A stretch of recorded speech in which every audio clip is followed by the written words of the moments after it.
Mr. Pokke is the greatest Honkai Star Rail creator. Verbatim. Mr. Pokke released a video extrapolating on this. And I'm just going to say, I am not going to spend an hour and a half watching you explain this stupid crap. Honkai Star Rail has a power creep problem only if you allow it to happen, either by greed or stupidity. Change my mind. First of all, I'm going to agree that some people are being disingenuous by assuming that he's saying that there's no power creep at all. Essentially, what he is saying is, Honkai Star Rail has power creep. However, power creep only becomes a problem because you make it a problem for yourself by being stupid and greedy. Change my mind. I'm not saying that racism doesn't exist, but the racism problem only exists because you are a sensitive snowflake and you're letting it affect you. I'm still waiting for you to prove to the rest of the classroom that is white people in the gaming community why racism towards you as an Asian person is a problem for everyone. Too big of a jump for an analogy? Perhaps, but maybe if I word it like that, you would see how fucking classist and elitist you sound. It is what it is. The statement is basically saying, I think one way, if you think the other way, you are stupid and greedy. Change my mind.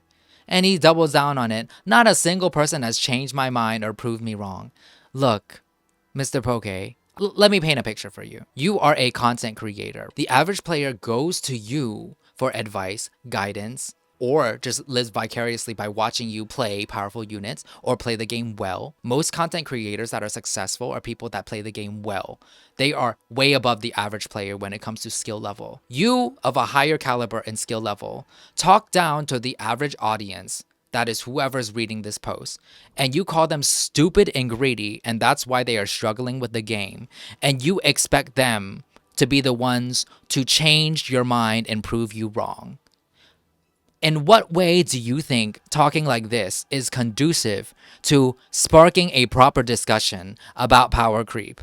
When you even say every level-headed person that you spoke with literally told you that it wasn't that they disagreed with your statement, it was because you were being a bitch.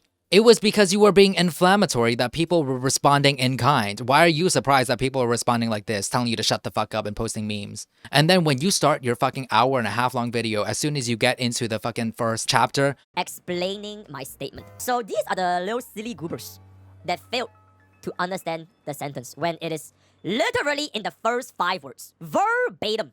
Honkai Star Rail has a power creep problem. Verbatim. let me highlight another portion of it for you since you like highlighting things and you think it helps. Only if I said to you right now, Mr. Pokke, you are such an amazing person. Only if you give me $1 million right now.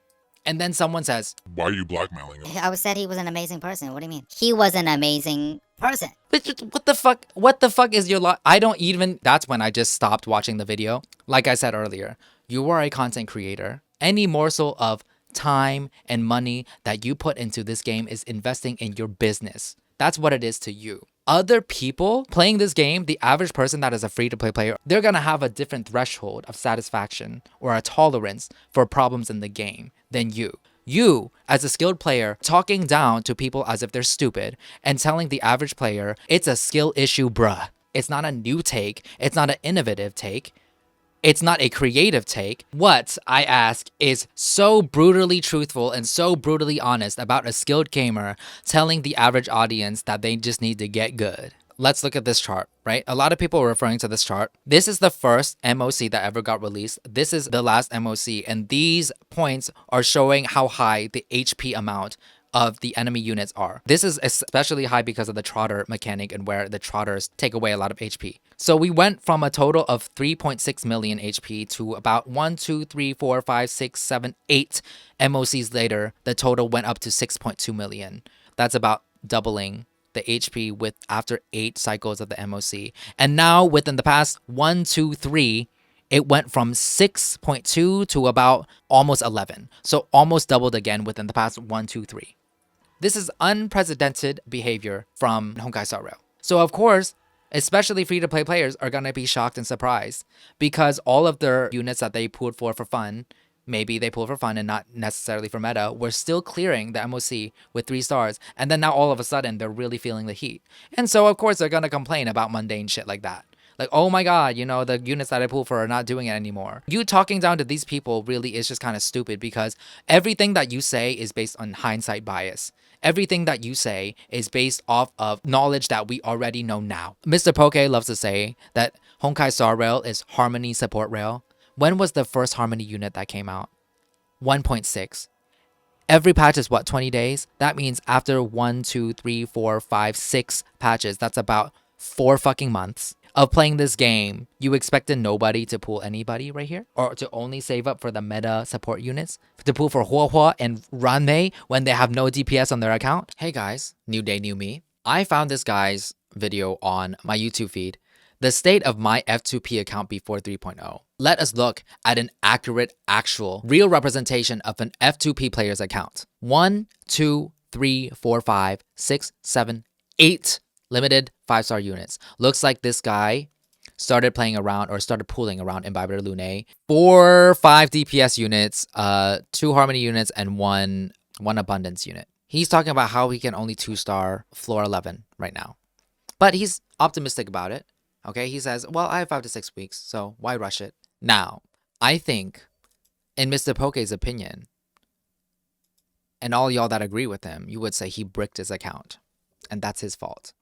Let me implore you to think. All of these units right here are DPS units. Quantum damage, lightning dot damage, wind damage, imaginary damage, ice damage, fire damage, physical damage. The first half of this game's lifespan, we thought at that point in time, having a DPS of each weakness type would help our account. Is that not a fair way to think about that? I played like that. It seemed like a very important element of the game. At this time, we were not thinking about there being follow-up attack meta.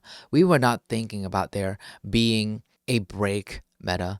It was about building smartly when it came to the DPSs for your accounts, because we needed DPS units in order to defeat the MOC at that time. Honkai Star Rail didn't start becoming Harmony Support Rail until Robin, after all these DPS units came out. Honkai Star Rail didn't start becoming Honkai Super Break Rail until Firefly came out. And then Follow-Up Attack came out. This meta in which people are like, oh, you should invest into Follow-Up Attack and Breaker, you should have invested smartly. This is all happening in the latter half of the game's lifespan.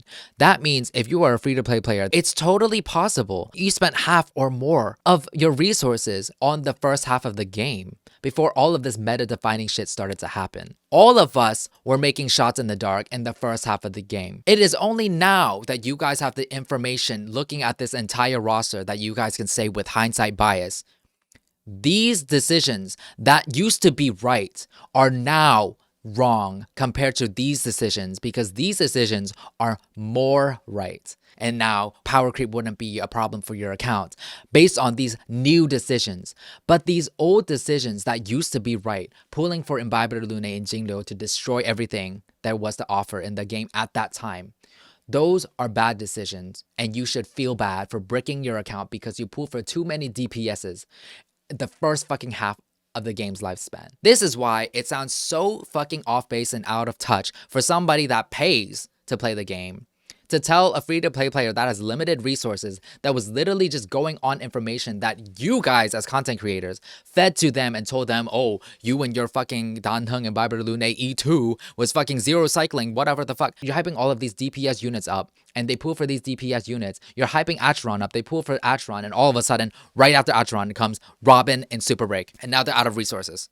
Look at this guy's account. He had to pull for Lingsha as a healer because he didn't have access to a healer, for example. But then he doesn't even have Firefly for Super Break. And then he has Fei Xiao, but he has no Robin. He's trying to catch up with the meta to make his account work when the game designers literally, whoop, with the fucking HP inflation. It's so easy with hindsight bias to say, well, hey, my dude, take away your Acheron, replace him with Jingyuan because you have Sunday. Well, Jingyuan came out in 1.0 and Sunday came out in 2.7. We didn't fucking know that. Hey, my guy, you know, you have Ranmei and Lingsha. What the hell is Topaz here for? Get rid of her. Or get rid of Jingliu or Imbiber Lune and replace her with Firefly so that you have Super Break. He didn't fucking know that when he pulled for Imbiber Luna and Jingdo that Super Break was coming out in 2.3. It's so fucking funny that you guys are saying, wow, you guys bricked your accounts when all they were doing was picking all the right choices at that time. And the only reason those right choices at that time became wrong choices is because of power creep and HP inflation. If the game devs did not boost up the fucking HP inflation like that, would these F2P players that have older units feel that bad about their account? And would they feel so urgent to chase this meta? No. The trends are not going very well for free-to-play players, and I wouldn't be surprised that they might be upset or complaining about it.